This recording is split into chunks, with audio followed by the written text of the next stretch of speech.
Alright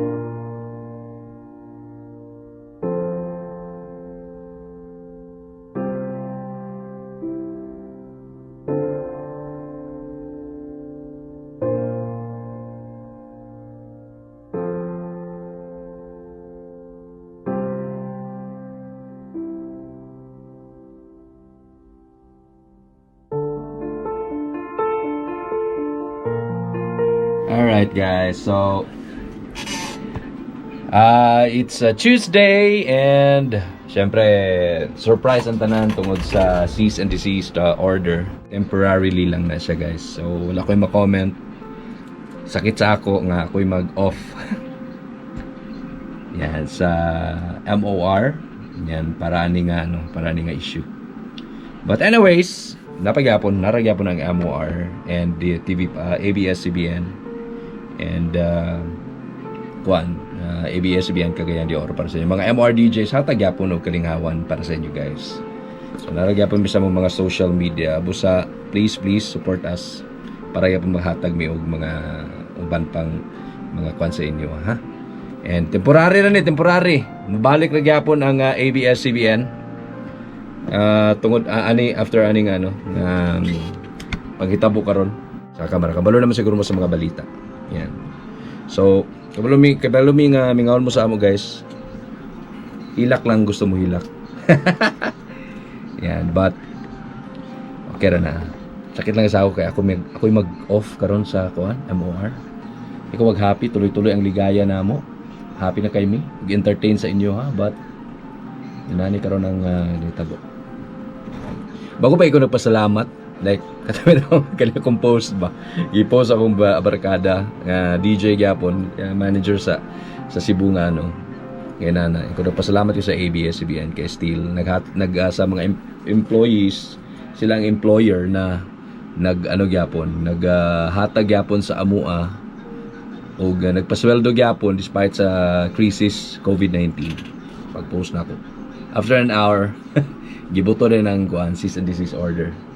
So, anyways, what I mahems because it's government, so dapat mo tumanta sa unsay mga Hulat-hulat lang mo dia guys, ay mo kabalaka pagbalik bounce back ta MOR, ABS-CBN para maghatag og kalingawan sa inyo ha. Right, so I hope this time watch mo og mga news. Yay! I don't know unsay may istorya. But right now, basa-basa ra po ko din sa unsay mga advice. Yan sa among mga boss, among Radiohead namo si Tita B, si Bernie Bitok. Anyways, follow us guys sa among mga amigo biga sa among mga social media. It's Joe Romantico, Joe Corny Vlogs. Part na ko sa history kay ako mag-off sa MOR karon. So ako na ning ilagbok para ma-appeal sa history nga si Joe Romantico guys ang nag-off tungod sa pag-declare nga na cease and desist ang MOR. Oh my God, this cannot be. So right now nagbasa ko, nagtanaw ko news.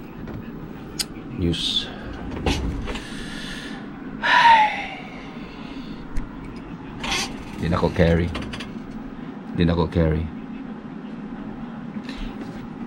Ngayon ako gusto ko muhilak ngayon okay? You know na mga empleyado rin punta, you know. Then we have family to nga ato ipakaon uban pa.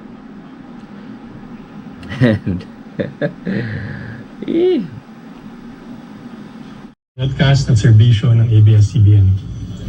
So umpisa pa lang ng lockdown at maraming Pilipino ang maaring magutom dahil mawawalan ng hanap buhay, inumpisan po natin agad ang pantawid ng pag-ibig. Sa ating pagtutulungan, nakapaghatid tayo. Right now, ang mga presidency, Sir Carlo Katigbak, nag-storya live sa ABS-CBN. At sa lahat na nagdaang kalamidad at trahedya, ganito na po ang lagi nating ginagawa. I hope na inyo na nakita po sa social media guys. So, history It's May 5, 2020. Later, mag-shutdown na ang, mag-close temporarily ang ABS-CBN. Kapilang MOR. So, sa ito ng mga MOR listener lang mo diya. Salamat sa inyo. Guys. And sa mo mga amigo nga sa inyong tanan, amigo kaya punta maski o pili kayo mo agree sa ayan, sa nahitabo. Agree kayo mo sa nahitabo nga murag happy mo mag-temporary close or shutdown of air sa ang MOR. Amigo kaya punta guys. Inyo man ang rights. Alright, so my God. Pila taga days di mag-uban.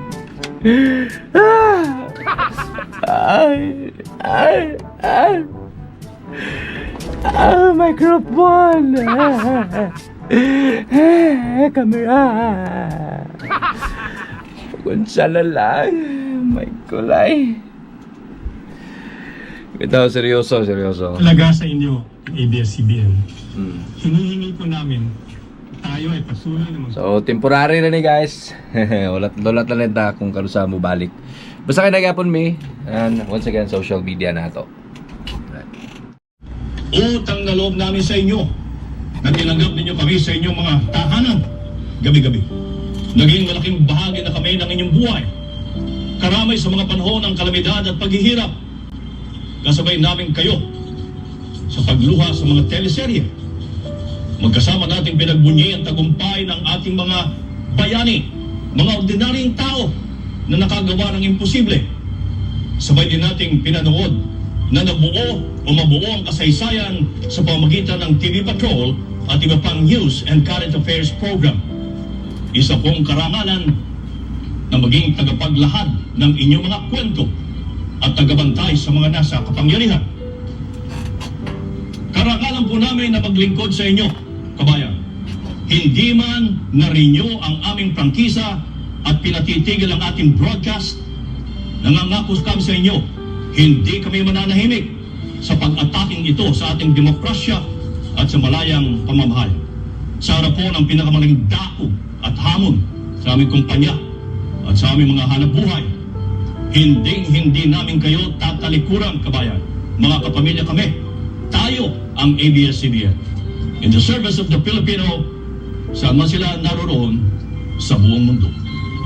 Ulat lang ko sa signal sa TV kung mag-off na sila. And then, finally, off na po na akong MOR.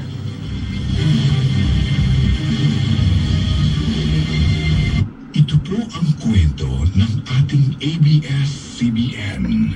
Mas priority nila kung paano mabukod yung pamilya sa kabila ng mga pagsubok sa buhay. Everyone that's part of show, they will continue to bring you happiness.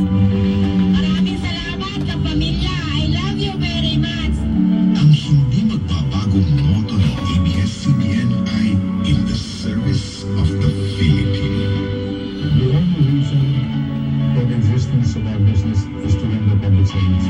Ang ginagawang proyekto po ng ABS-CBN ay malaking tulong po sa aming mga kahihirap. Ang mga programa sa ating channel ay salamin ng buhay ng Pilipino. Paborito ko ay manood ng kaninang ginto. Kung mahal ko si Tato, ayaw kong naaapi siya. Naramdaman ko ang happiness sa mga show ng ABS. Ang abuti na pangarap mo at nakabuti ang sarili mo. Ang news naman ng ABS-CBN ay siya pa rin pangunahing source of information ng Pilipino. Di ba matudaan sa usakalo? Pagsaka sa precious tips na dapat tandaan Kapag may mga balita, pinatawag ko yung mga anak ko para mapanood nila at napapaliwanag ko rin sa kanila. Marami kaming napanood na ganyang incident sa TV Patrol. Na-apply naman namin yan kung paano kami trumabaho. Ang ABS-CBN ay katuwang din ng Napaabot ko rin doon sa aming community. Kailangan po kami ay magkaroon, magbigay din naman kami sa iba. sa pagpapahalaga sa kalusugan. Sila po yung naghanap ng foundation para kay David Dylan para Maraming salamat po sa maraming taon na kami po ay inyong pinatuloy sa inyong mga tahanan. Maraming salamat po sa maraming taon na ating pinagsamahan. Hanggang sa muli, kapamilya.